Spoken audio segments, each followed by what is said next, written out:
Okay, now that I finished my phone call with Judy, I can talk about the next things on the list. Let's see. Another thing that I found interesting, I mean, is dressing is really the biggest thing. I found that a term that I had not known is that you can have what's called an apron gut. So when your gut is low, hangs down low enough, it looks like a little apron. I didn't know there was a term called apron gut. So when you have that, you have these spots like in between your skin where they rub together and they can get sore and inflamed. So you kind of have to like stick fabric in between them so you don't get those little sores that develop in there, and that's been kind of an ongoing thing. So there's something, I know somebody told me that there was some kind of a gel that you could get that you put in there. I mean, it's not a makeup, but it must be something like New Skin or something. I don't know. She said it felt like satin or silk in between your folds. That's just another product that you can buy. I found that it's hard to style my hair because I can't hold my arms up for very long, and well, some of it has to do with my poor hand coordination, is that I can't style my hair. I mean, I used to be able to do it without thinking, and now I can't make my hands manipulate the tools, and then my arms are too heavy to hold up very long. That goes for makeup too, for putting on makeup. So, my arms are getting tired from holding up here. Let's see. You can't, when you put on like a pullover bra and you put your arm up behind your back, it's like, oh, I can't reach where it's curled up there to pull it down.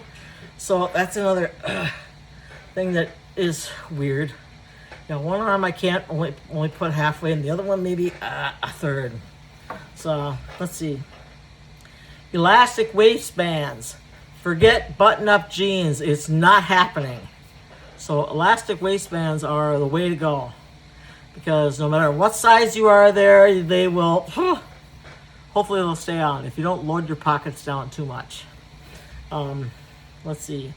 Must have long shirts to cover up the apron belly. So I know a lot of shirts that I bought, they'd be like really short-waisted, so they come down like your belly button. And if you're skinny, that's not a big deal. But if you got an apron gut that flows up beyond that, yeah, you gotta get shirts that are long. So if you ever buy something for someone who's a larger person, if it's a shirt, make sure it is long. It's hard to fit behind the steering wheel. So you gotta push the seat all the way back, or electric or whatever, automatic. You push the seat all the way back and all the way down, so you have the maximum amount of room for your barrel to get in there. You can't walk very far without getting winded, and especially like stairs. You need to be able to sit pretty often and rest.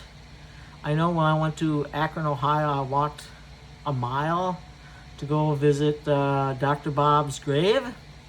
And it's a good thing there were like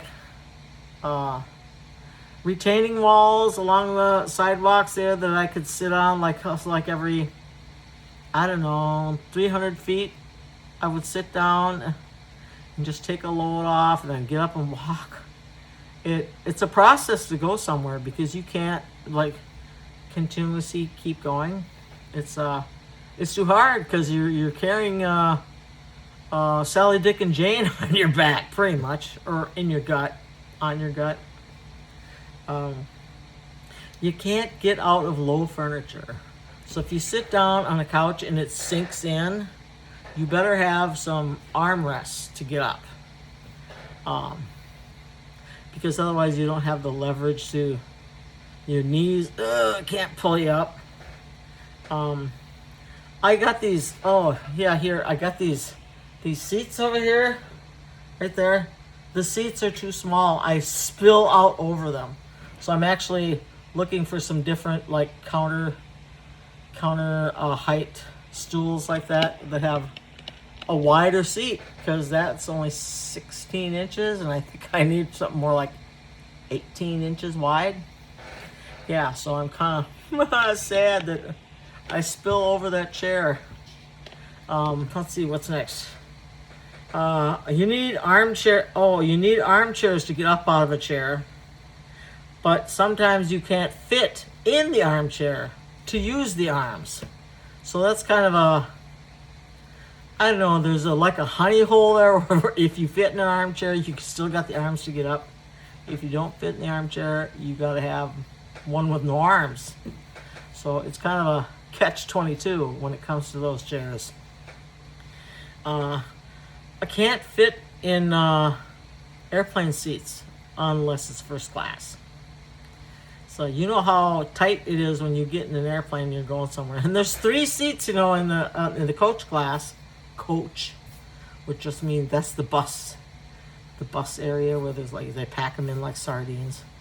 Yeah. I think if I sat back there now, I would not sit in a window seat because I'd have to be able to get up to get to the bathroom without climbing over people. So if I sit in economy again, it will have to be on an aisle seat. Other than that, it'll be first class because there's more room there. I haven't done this yet, but there's something called a seatbelt extender, and that's something that I've heard of them, but I haven't used them yet, so I'm kind of looking forward to experiencing them. It may be coming soon when I fly to Canada in August. Let's see. Exercise is difficult, except for swimming. But it's hard to get the swimming suit off. Like I said, to get it off, I mean, you have to get the ones with like the halter type straps, so that you can push that one off and then that one off, and then you can get it down over the boobs and then push it down over around the apron gut, and then push it down like over one butt cheek and then the other, and then push really hard to get it down off of your thighs, and then when you get it down past your knees, then you can like wiggle out of it because you can't really reach down far enough to push it all the way down to the floor, and then you have to kick it off.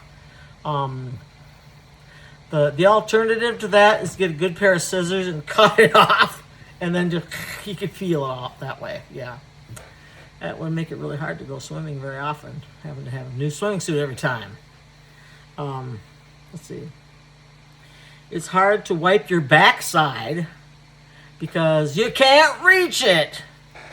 And not just because you have a hard time reaching there, but because when you're a real decent weight, you have a space here when you sit down, but when you're overweight, it's like you're trying to open that butt crack up so it can like spill out. So, and it's hard to reach in there, and it's actually hard to like let it all go too because your butt cheeks don't spread apart far enough. So it's really hard to keep clean there. And nobody ever talks about that. Why would you? I went and I got one of these. It's battery operated, a rechargeable handheld portable bidet. It looks like a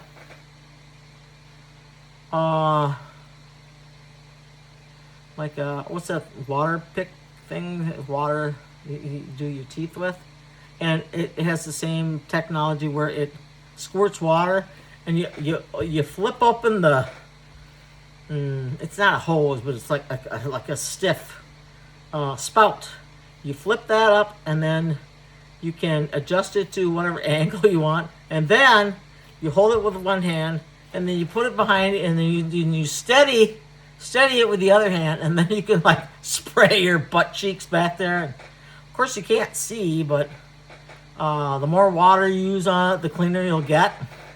And I found that really helpful, although I don't use it. Well, for a while I was using it pretty good. I really need to get back to using it because it's really hard to get toilet paper back there when you can't reach it, and then you can't get close enough to be effective either. So cleaning your backside is a whole nother process that you have to figure your way around. I know there's they have tools that you can buy. I don't remember the names of them, but I actually got one for my husband when he couldn't hold things with his hands. It was like a long tool with an end where you can push toilet paper in it, and you can use it to reach around and wipe yourself. I called it a butt buddy, but I don't remember exactly what it was. So there's that option too. Oops. Let's see. You can't really take a bath. You can get in the tub, but to get back out of it, it's like when you try to stand up, it's like the water is a suction cup that holds on you, making it harder to get up. Because I think you weigh more when you're trying to get up out of a tub. So baths are out. Definitely it is showers and only showers. And I have used a shower chair and a handicap bar, which is really helpful. Right now I have a suction cup bar that I can just stick onto the wall, which helps. So I have something there. Let's see. Yeah, handicap bars to be steady. It's hard to dry yourself off with a towel, because if you can't reach back there and you can't reach back there and your arms can't handle like maneuvering and manipulating a towel, it's like your entire body is sticky gum, and when you try to like wipe with a towel, it just sticks and jams, and it doesn't. The towel doesn't like flow really easily, and it's a workout to do that. So I can see why people who are overweight or large body, it's a lot of work to just take a shower and dry off and then get dressed again. It's a real workout. And plus with the towel, you can't reach everywhere. Like I said, I can't reach my feet till I put my shoes on or tie my shoes, or like to get my pant legs on. So I can't reach down there with a towel either. You really have to sit down for a lot of these things. Walking is tough because I no longer walk like straight like this, because my body is a different center of gravity now. I'm more like walk like this, like a waddle. So not like this anymore, like this, a waddle. And if I could change that or try to walk normally, doesn't work because the thighs are like fighting for control of that territory, and it makes walking just harder. Let's see. Center of gravity. So back pain is constant. Since my center of gravity is like, it feels like I have like a 50-pound bag of potting soil strapped to my front. Well, it could be 2 50-pound bags of potting soil. So of course my back has to overcompensate, and I have to force my butt cheeks together to hold it up. And of course I think the backside of my thighs get a real good workout too, because all that line right there is working doubly hard to keep my back upright as I'm carrying this. Well, maybe it's like carrying a 50-pound bag of potting soil in front of you. Not strapped to you, but in front of you, like all the time. And that's hard. Yeah, so it's back pain is constant for that. Can't fit into a restaurant booth.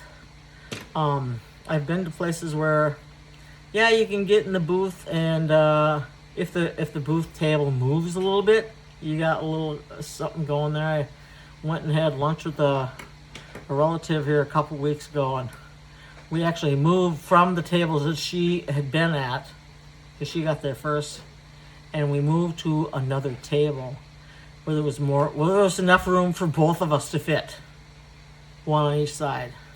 So yeah, so and to get in isn't too bad if you can move the tail a little bit. Getting out is another difficult thing. You have to like slide up to the end, and if you can grab onto like the top of the booth and put your hand on the table. I mean, because you don't have armrests anymore, so you're looking for things that you can steady yourself with to help yourself push it, and you have to like contort to get out from under the booth. So it might be easier from now on to go sit at a table with chairs, because those are much more forgiving and easier to navigate through. Oh, and with the belly in front of you, you can't sit close enough to your plate to not slop on your shirt. So if you can't sit closer to the table, then you have to sit back more, and you have to bring the food back way up over here, like this, instead of sitting forward and going like that. So yeah, slop on your shirt. If you see somebody who's got a large body and they have slop marks on their shirts, it's because they can't sit close enough to the table to not do that. It's just another one of trying to function with a large body. Let's see. Can't sleep in a bed because it's hard to turn over, because you're rolling over like a large. You have like a barrel strapped to you, and you have to move that whole barrel over in order to change position, and then your back hurts because it's not used to like contorting in those ways. So I have found that sleeping in a recliner is the easiest place to sleep. And I mean, you don't get really good sleep in a recliner just because you're kind of stuck in the same position, kind of. But I mean, that's the best sleep I can get, but it's sporadic. Let's see. Oh yeah, I already said I got nice stools for the kitchen, but they're too small for my butt. They spill over on it. And you know what the last thing is? It's easier to roll around in an office chair than it is to get up and walk around. So I know there's more things that I could talk about why it's difficult. There's just special obstacles that someone who's larger has to deal with. So there you go. Later.